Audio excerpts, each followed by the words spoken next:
प्यारे दोस्तों, आप सभी का एक बार पुनः स्कूल ऑफ ज्योग्राफी चैनल पर स्वागत है।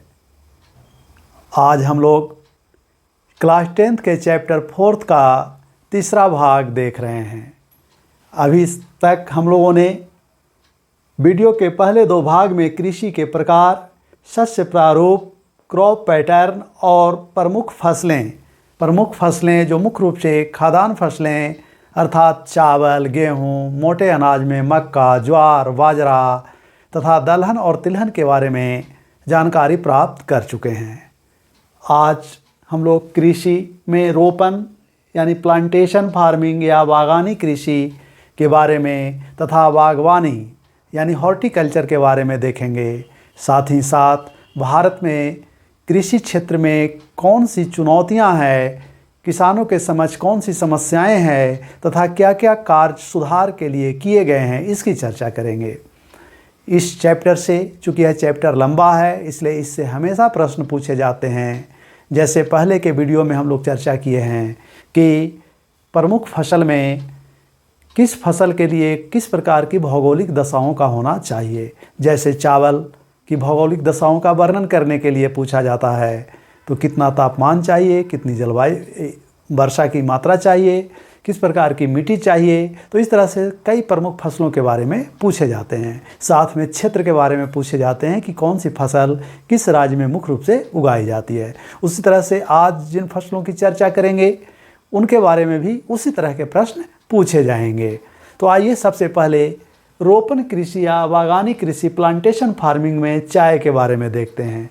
चाय भारत का एक प्रमुख पेय फसल है और चूँकि भारत उष्ण कटिबंधीय जलवायु का देश है और चाय के उत्पादन के लिए उष्ण जलवायु, ट्रॉपिकल क्लाइमेट या कुछ मॉडरेट उपोष्ण जलवायु की आवश्यकता होती है जो भारत में पाई जाती है।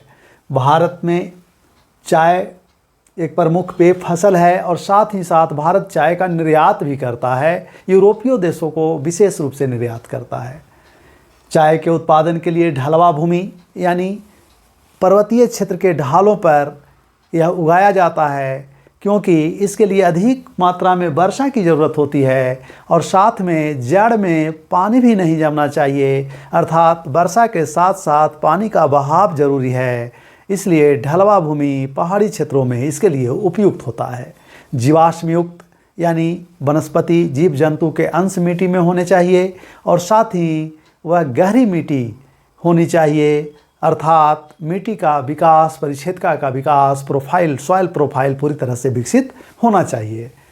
भारत में चाय का उत्पादन असम, पश्चिम बंगाल और तमिलनाडु में मुख्य रूप से किया जाता है। अगर भारत के मानचित्र पर देखें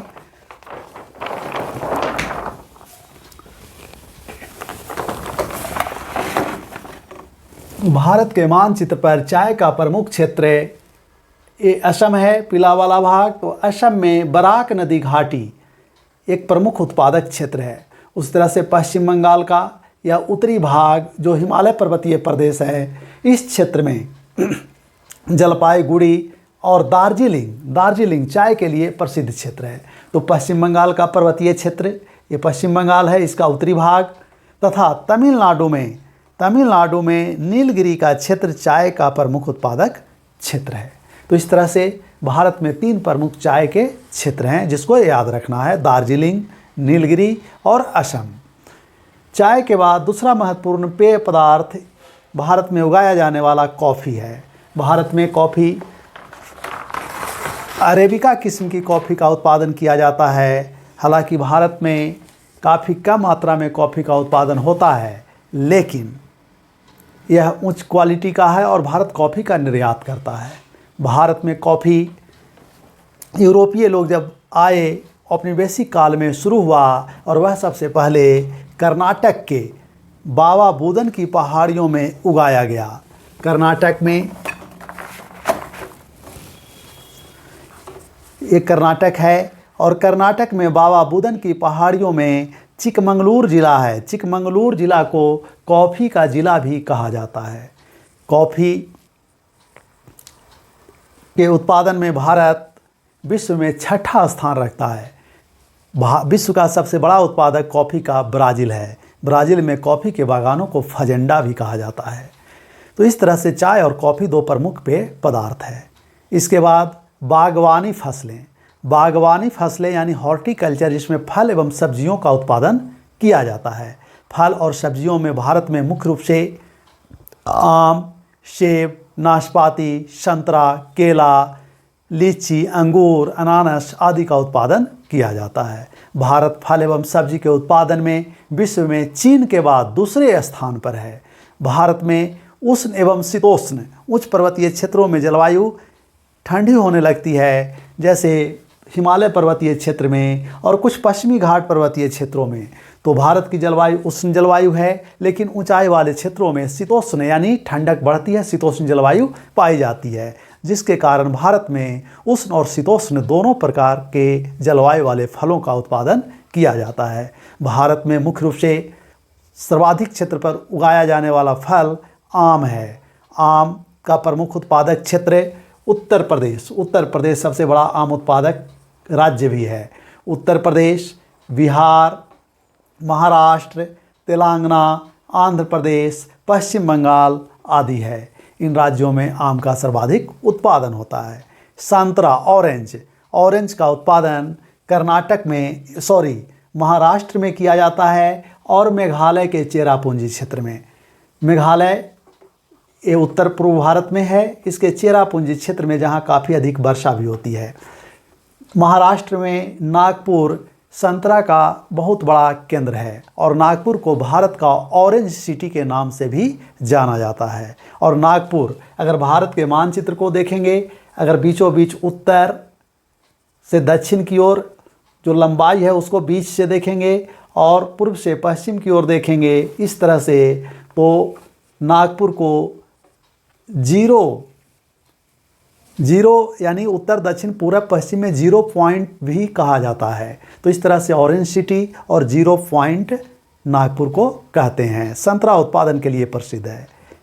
केला एक प्रमुख फल है और केला का उत्पादन केरल, मिजोरम, महाराष्ट्र, तमिलनाडु और बिहार में किया जाता है। केला उष्णकटिबंधीय फल है।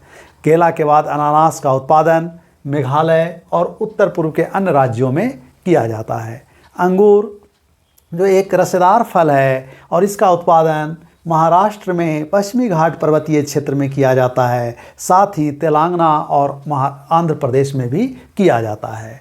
हिमालय पर्वतीय प्रदेश में जम्मू कश्मीर, लद्दाख और हिमाचल प्रदेश के क्षेत्र में सेब, नाशपाती, खुबानी, अखरोट आदि का उत्पादन किया जाता है। हिमाचल प्रदेश और जम्मू कश्मीर सेब के उत्पादन के लिए प्रसिद्ध है। यह शीतोष्ण जलवायु का फल है।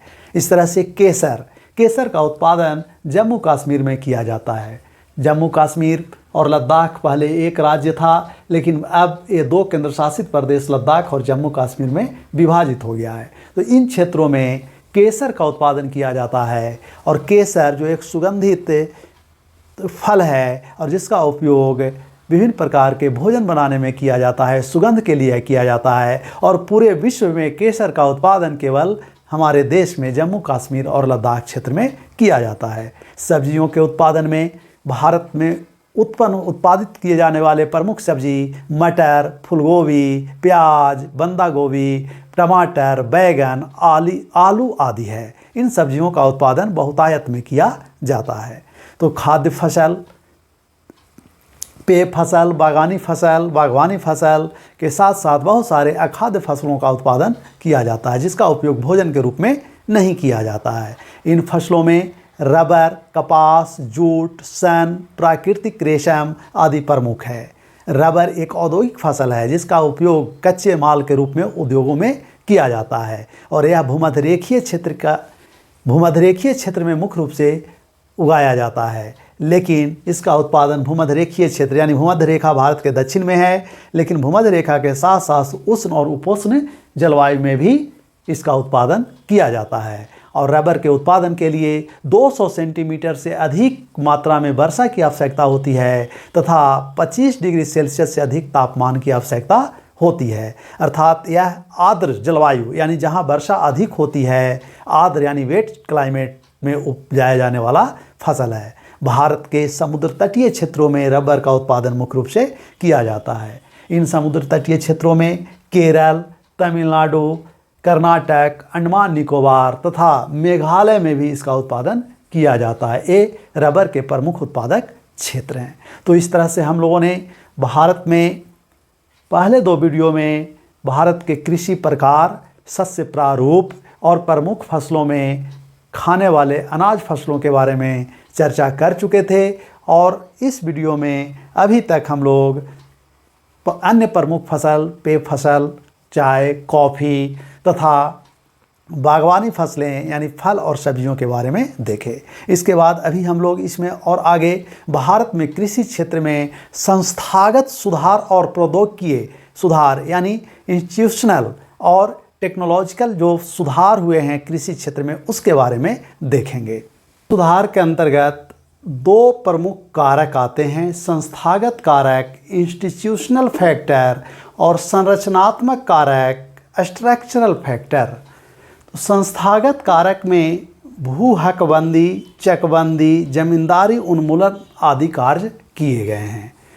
भू हकबंदी क्या है? तो लैंड सीलिंग कानून बनाया गया, भू हकबंदी कानून बनाया गया और इस कानून के तहत जिनके पास अधिक भूमि थी उसकी सीमा निर्धारित की गई और उनसे अधिक भूमि लेकर भूमिहीनों के बीच भूमि को बांटा गया। हालांकि यह प्रयास पूरी तरह से सफल नहीं हो सका है। उस तरह से चकबंदी का अर्थ यह हुआ कि अगर एक किसान का भूमि टुकड़ों में कई क्षेत्र में बटा हुआ है जिसके कारण अन्य सुविधाओं का उपयोग वह नहीं कर पाता है, तो एक किसान के अलग अलग क्षेत्र की भूमि को एक जगह कर देना चकबंदी कहलाता है। तो कई राज्यों में चकबंदी कानून को भी लागू किया गया, लेकिन ज़्यादातर राज्यों में पूरी तरह से लागू नहीं हो पाया है। उसी तरह से भारत में जमींदारी उन्मूलन का कार्य किया गया, अर्थात बड़े बड़े भूमि के बड़े भाग पर कुछ लोगों का अधिकार था, तो जमींदारी उन्मूलन कानून बनाकर इसे समाप्त कर दिया गया। तो संस्थागत कारक में एक तरह से भूमि सुधार कार्य किए गए, क्योंकि जब तक भूमि सुधार नहीं होगा तब तक उस पर अन्य कारक ठीक से कार्य नहीं कर पाएगा। तो संस्थागत कारक में सुधार के बाद संरचनात्मक कारक, संरचनात्मक कारक का अर्थ है कि कृषि के क्षेत्र में आगत यानी इनपुट को डालना जिससे उत्पादन में वृद्धि हो, जैसे रासायनिक उर्वरक का प्रयोग करना, सिंचाई सुविधा का विस्तार करना, कीटनाशक का प्रयोग करना, ये सब संरचनात्मक कारक कहलाते हैं, स्ट्रक्चरल फैक्टर कहलाते हैं। तो भारत में दोनों स्तरों पर कार्य किए गए हैं, क्योंकि भारत की लगभग 60% जनसंख्या किसी न किसी रूप में कृषि पर आधारित है। अतः भारत में कृषि के क्षेत्र में संस्थागत और प्रौद्योगिकीय दोनों प्रकार के परिवर्तन की आवश्यकता है। व्यापक परिवर्तन स्वतंत्रता के बाद से हुए हैं। भू हकबंदी, चकबंदी आदि के द्वारा भूमि सुधार किया गया है। संरचनात्मक कारक में सिंचाई सुविधा का विस्तार हुआ है, रासायनिक उर्वरक का, उन्नत किस्म के बीज का प्रयोग हुआ है। फिर भी इन कार्यों के बावजूद आज भी भारतीय कृषि के सामने कई समस्या है। आज भी बड़े क्षेत्र में यहाँ एक प्रश्न यही पूछा जाता है कि भारत में कृषि की प्रमुख समस्याओं को इंगित करें, लिखें। तो आज भी कई प्रमुख समस्याओं से गुजर रहा है। जैसे आज भी बड़े क्षेत्र में सिंचाई के अभाव में कृषि मानसून पर आधारित है, यानी लगभग आधी कृषि योग्य भूमि पर सिंचाई की सुविधा का विस्तार हुआ है और आधी कृषि भूमि आज भी मानसून पर आधारित है। उसी तरह से भूमि की प्राकृतिक उर्वरता पर बहुत बड़ा क्षेत्र निर्भर है, अर्थात जैव उर्वरक, रासायनिक उर्वरक आदि का प्रयोग आज भी जितनी होनी चाहिए उस मात्रा में नहीं हो पा रहा है। उसके बाद पुराने तकनीक का भी प्रयोग बड़े क्षेत्रों पर किया जा रहा है, जैसे मशीनीकरण नहीं हुआ है, इन कारणों से उत्पादकता प्रभावित हो रही है। अतः बड़े स्तर पर संस्थागत और तकनीकी सुधार की आवश्यकता है। संस्थागत सुधार के अंतर्गत इस तरह के कार्य तो किए गए हैं भूहकबंदी, चकबंदी आदि की तरह, लेकिन इसे पूरी तरह से लागू नहीं किया जा सका है, जिसे लागू करने की ज़रूरत है। सहकारी कृषि को बढ़ावा देने की ज़रूरत है। 1960-70 के दशक में इस तरह के कई प्रयास कृषि क्षेत्र में सुधार के लिए किए गए, जिसका परिणाम हरित क्रांति, ग्रीन रेवोल्यूशन और श्वेत क्रांति, ऑपरेशन फ्लड यानी दूध के उत्पादन में वृद्धि के रूप में सामने आया है। अब यहाँ हम लोग थोड़ा हरित क्रांति के बारे में समझते हैं, क्योंकि हरित क्रांति से संबंधित प्रश्न अलग से पूछ दिए जाते हैं और हरित क्रांति के बारे में एक अलग से वीडियो आपको प्लेलिस्ट में मिलेगा, वहाँ जाकर आप देख सकते हैं। और साथ में अगर भारत की कृषि के बारे में और ज़्यादा जानना चाहते हैं, यानी कृषि क्रियाकलाप के बारे में ज़्यादा जानना चाहते हैं, तो आप 12th क्लास के प्लेलिस्ट में जाकर वीडियो देख सकते हैं। हरित क्रांति, ग्रीन रिवॉल्यूशन, यह भारतीय कृषि का एक गत्यात्मक परिवर्तन का दौर रहा है, यानी डायनेमिक चेंज का दौर रहा है। अर्थात हरित क्रांति उस क्रांति को कहा जाता है जब भारतीय कृषि में उत्पादकता में अचानक तीव्र गति से वृद्धि हुई, जिसके कई कारण रहे हैं। हरित क्रांति की शुरुआत 1966-67 में भारत में 66-67 में भारत में किया गया, जब अधिक उपज देने वाले बीजों का प्रयोग कार्यक्रम प्रोग्राम हरियाणा के कुछ जिलों में चलाया गया। भारत में हरित क्रांति लाने का श्रेय कृषि वैज्ञानिक एम.एस. स्वामीनाथन को जाता है। एम.एस. स्वामीनाथन भारत के प्रसिद्ध कृषि वैज्ञानिक रहे हैं। विश्व में हरित क्रांति लाने का श्रेय नॉर्मन बोरलॉग को जाता है, जिन्हें नोबेल पुरस्कार भी प्रदान किया जा चुका है। इस क्रांति के तहत मुख्य रूप से गेहूं के उत्पादन में वृद्धि हुई, क्योंकि यह क्रांति भारत के उत्तरी पश्चिमी क्षेत्र में सफल हुआ, जो गेहूं के उत्पादन के लिए उपयुक्त जलवायु का क्षेत्र है। हरित क्रांति पंजाब, हरियाणा, पश्चिमी उत्तर प्रदेश और राजस्थान के श्रीगंगानगर जिला में अर्थात इस क्षेत्र में सफल रहा। इसका कारण था कि इन क्षेत्रों में भूमि सुधार कार्यक्रम को कड़ाई से लागू किया गया और चकबंदी, भूहकबंदी का कार्य किया गया। साथ में उस क्षेत्र में सतलज नदी पर सिंचाई योजनाएं बनाकर नहरों का विकास किया गया। यमुना नदी पर नहर का विकास किया गया, जिसके कारण सिंचाई की सुविधाएं उपलब्ध हुई। तो उस क्षेत्र में हरित क्रांति सफल रहा और इसके द्वारा भारत में गेहूं के उत्पादन में तीव्र वृद्धि हुई और भारत एक तरह से जो अनाज का आयातक था, अनाज का में आत्मनिर्भरता प्राप्त किया। हरित क्रांति के बाद एक दूसरी क्रांति हुई, जो श्वेत क्रांति के नाम से जाना जाता है, अर्थात दुग्ध क्रांति, ऑपरेशन फ्लड के नाम से जाना जाता है। इसकी शुरुआत भारत में 13 जनवरी 1970 ईस्वी में हुई, जब गुजरात मिल्क एसोसिएशन का गठन किया गया और इसके जनक वर्गीज कुरियन को कहा जाता है। गुजरात के आनंद एक जगह है जहां अमूल नाम से एक डेयरी फार्म स्थापित है, वहीं से इसकी शुरुआत होती है और NDDB national dairy development board का गठन किया गया।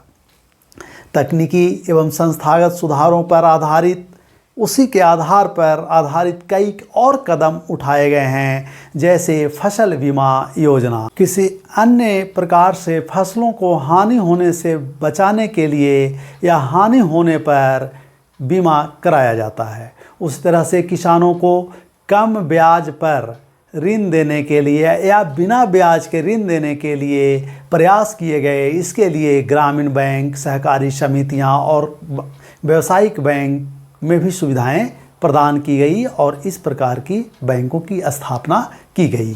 साथ में किसान क्रेडिट कार्ड योजना लागू किया गया, व्यक्तिगत दुर्घटना बीमा योजना लागू किया गया तथा दूरदर्शन आकाशवाणी पर मौसम से संबंधित जानकारी प्रदान की जाती है ताकि किसान पूर्वानुमान लगा सके।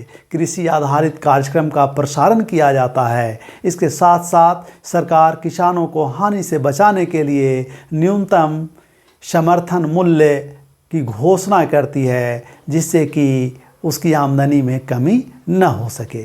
तो इस तरह से संस्थागत संरचनात्मक सुधार के साथ साथ तकनीकी का भी प्रयोग किया गया और इसके आधार पर कई प्रकार की सुविधाएं और योजनाएं लागू की गई है। तो आपसे पूछा जाएगा प्रश्न कि भारत में कृषि सुधार के लिए क्या क्या कदम उठाए गए हैं, तो इन कारकों की चर्चा करना होगा। अगर हम संस्थागत कारक लिखकर और इन कारक भू हकबंदी, चकबंदी, जमींदारी उन्मूलन की चर्चा करेंगे। संरचनात्मक कारक लिखकर रासायनिक उर्वरक, सिंचाई सुविधा का विस्तार, उन्नत किस्म के बीज का प्रयोग, कीटनाशक का प्रयोग, ऊर्जा की आपूर्ति आदि की चर्चा कर देते हैं तो यह प्रश्न का उत्तर पूर्ण हो जाएगा और पूरे अंक प्रदान किए जाएंगे।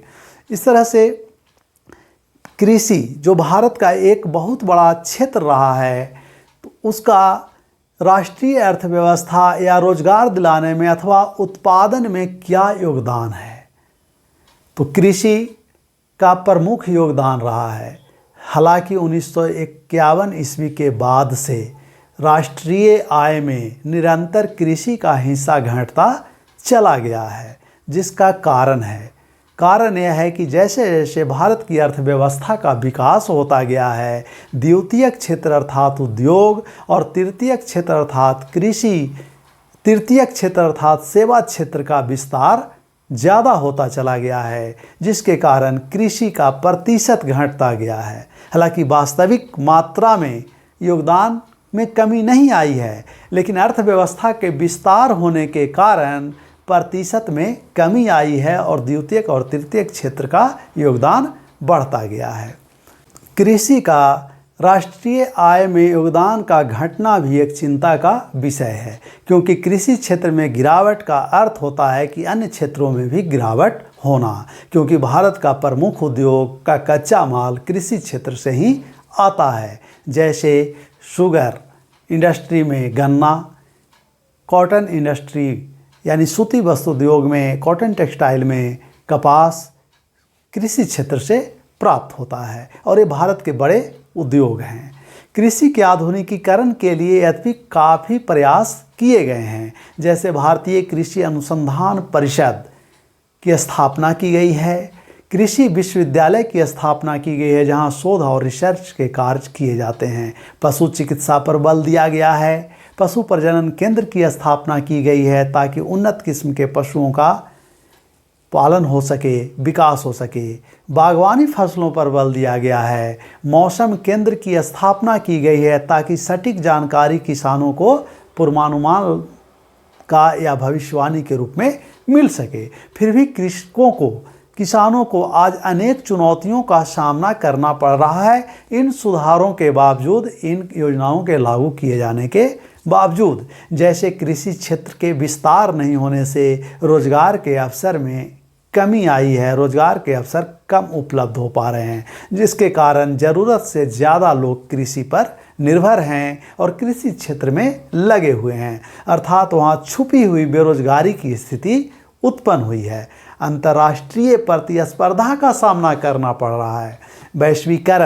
वैश्वीकरण अर्थात विश्व की जब कई अर्थव्यवस्थाएं एक साथ जुड़ गई और दूसरे देश का उत्पाद हमारे देश में आता है और हमारे देश का उत्पाद दूसरे देश में जाता है, तो जो वैश्वीकरण के कारण यह हो रहा है, इसमें अंतर्राष्ट्रीय स्तर पर भारतीय किसानों को कड़े प्रतिस्पर्धा का सामना करना पड़ रहा है। सब्सिडी जो सहायता सरकार द्वारा दी जाती है, कृषि में दिए जाने वाले इनपुट्स में, कृषि उपकरण पर, रासायनिक उर्वरक पर, उसमें कमी आई है और कमी आने के कारण लागत किसानों का बढ़ा है। कृषि उत्पाद पर आयात कर कम कर दिए जाने के कारण भी किसानों पर प्रभाव पड़ा है। आयात कर अगर मान लिया जाए कि किसी दूसरे देश का प्रोडक्ट सामान कृषि उत्पाद भारत आता है और उस पर अगर टैक्स कम लगाया जाता है तो उसका भी मूल्य भारतीय बाज़ार में कम हो जाता है और उसका मूल्य कम होने के कारण भारतीय किसानों के उत्पाद को भी कम पैसे में बेचना पड़ता है क्योंकि प्रतिस्पर्धा का सामना करना पड़ता है। तो इस तरह से भारतीय किसान कई प्रकार की चुनौतियों का सामना कर रहे हैं। इसके बाद अब हम लोग एक नज़र डालेंगे कि भारत की कृषि पर वैश्वीकरण का क्या प्रभाव पड़ा है और यह एक प्रश्न अलग से पूछा जाता है कि भारतीय कृषि पर वैश्वीकरण के प्रभावों की चर्चा करें। तो इसमें हम लोग क्या लिख सकते हैं जिसकी चर्चा करेंगे ताकि पूरे के पूरे अंक मिले। भारतीय अर्थव्यवस्था में वैश्वीकरण की अवधारणा वैसे तो 1990 ईस्वी से प्रारंभ होता है जब भारत में नई आर्थिक नीति लागू की गई थी। नई आर्थिक नीति के साथ निजीकरण, उदारीकरण और वैश्वीकरण की अवधारणा आई। भारत में उदारीकरण के जनक पूर्व प्रधानमंत्री डॉक्टर मनमोहन सिंह को कहा जाता है जब वे 1990 के दशक में भारत के वित्त मंत्री थे। उन्हीं के समय में उदारीकरण की नीति लागू की गई थी और भारत की अर्थव्यवस्था विश्व की अर्थव्यवस्था से जुड़ा और वैश्वीकरण के साथ जुड़ जाने से वैश्वीकरण का प्रभाव भारत के कृषि क्षेत्र पर भी पड़ने लगा। भारत में वैश्वीकरण का प्रभाव अगर देखें तो भारत के लिए वैश्वीकरण कोई नई चीज़ नहीं है। ऐतिहासिक काल में भी भारतीय मसालों का निर्यात यूरोप के देशों में होता था। ब्रिटिश काल में भी भारतीय मसाले, सूती वस्त्र, कपास, नील आदि का निर्यात यूरोपीय देशों में होता रहा है। लेकिन आधुनिक संदर्भ में इसकी शुरुआत 1990 के दशक में हुआ जब भारतीय अर्थव्यवस्था विश्व की अर्थव्यवस्था से जुड़ा और उसके बाद से भारतीय कृषक को नई चुनौतियों का सामना करना पड़ रहा है। भारत में मुख्य रूप से प्रमुख उत्पाद चावल, गेहूं, कपास, जूट, चाय, गन्ना, कहवा, रबर आदि का होता है जो बड़े पैमाने पर होता है। इसके बावजूद भी भारत के किसान विश्व बाजार में प्रतिस्पर्धा करने में असफल हो जा रहे हैं, जिसका कारण है तकनीकी सुधार का कम होना या उसकी रफ्तार गति बहुत धीमा होना। इसके कारण भारतीय किसान प्रतिस्पर्धा का सामना करने में असमर्थ हो जा रहे हैं। अतः कृषि क्षेत्र में सुधार करने के लिए कुछ और कदम उठाए जाने की ज़रूरत है। अब यहाँ एक प्रश्न आएगा कि कृषि क्षेत्र में सुधार के लिए क्या किए जाने की ज़रूरत है। प्रश्न पूछा जा चुका है कि भारतीय कृषि में सिंचाई की आवश्यकता क्यों पड़ती है। तो थोड़ा सोचना होगा, समझना होगा और उत्तर को लिखना होगा। तो भारत में कृषि क्षेत्र में सुधार के लिए चूँकि भारत के अधिकांश किसान भूमिहीन या सीमांत कृषक हैं जिनके पास बहुत कम भूमि है, तो भूमि के विखंडन को रोकना होगा। कैसे रोकना होगा? तो चकबंदी जैसे कानून को कड़ाई से लागू करना होगा, पूरे देश में लागू करना होगा। फिर सीमांत एवं भूमिहीन कृषकों को आर्थिक मदद देनी होगी और साथ ही तकनीकी सहायता भी देने की ज़रूरत है। उन्हें ट्रेनिंग देने की ज़रूरत है और उनमें विश्वास पैदा करने की ज़रूरत है कि जो आप उत्पादन करते हैं उसका पूर्ण मूल्य प्रदान किया जाएगा। हरित क्रांति जो उत्तर पश्चिम भारत में आई तो अनाज के उत्पादन में तो इससे वृद्धि हुई, लेकिन कई प्रकार की समस्याएं उत्पन्न हो गई। जैसे रासायनिक उर्वरक के अधिक प्रयोग होने से भूमि की उर्वरता में कमी आ रही है। नहरी सिंचाई के कारण भी मिट्टी की लवणता में वृद्धि हुई है। पर्यावरण का ह्रास हुआ है। तो हरित क्रांति के आने से जो समस्याएं उत्पन्न हुई है, अब भविष्य की नीति और योजना में इन चीज़ों को ध्यान रखकर आगे बढ़ना होगा ताकि भूमि की उर्वरता भी कायम रहे और पर्यावरण भी हमारा सुरक्षित रहे। जीन क्रांति प्रारंभ किया गया है जो अभी बहुत ही शुरुआती दौर में है। इसे जेनेटिक इंजीनियरिंग भी कहते हैं और इसके कारण अच्छे किस्म के फसलों का उत्पादन किया जा सकता है। कार्बनिक कृषि प्रारंभ किया गया है जिसमें पर्यावरण को नुकसान नहीं के बराबर होता है। भारत में भूमि के विखंडन से बचने के उपाय को सोचना होगा, जिसका मुख्य कारण बढ़ती हुई जनसंख्या है।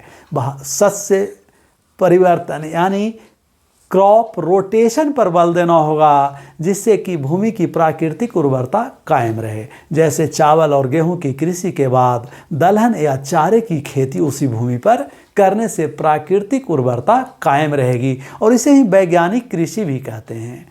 खाद्यान्न फसल जो चावल गेहूं आदि उगाते हैं, इसके जगह पर अधिक आय देने वाले फसलों का उत्पादन पर विशेष बल देने की ज़रूरत है। जैसे फल, औषधीय पौधे, बायोडीजल जैसे जट्रोफा, जजोवा, फूल सब्जी के उत्पादन पर बल देने की ज़रूरत है, जिससे किसानों की आमदनी में वृद्धि हो सकती है, आय में वृद्धि होगी और उनका जीवन स्तर उन्नत होगा।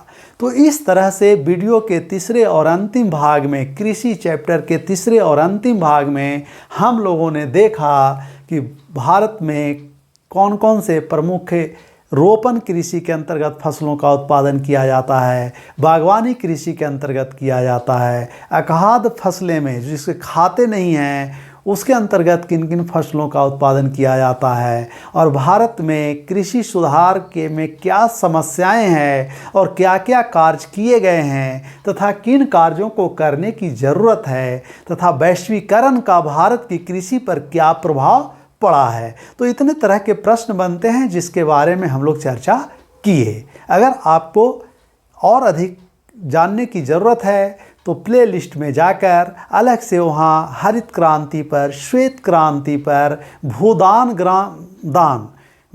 ग्रामदान जो विनोबा भावे के द्वारा चलाया गया एक बहुत ही महत्वपूर्ण कार्यक्रम रहा है, उसके बारे में आप अधिक जानकारी प्राप्त कर सकते हैं। बहुत बहुत धन्यवाद। Thank you.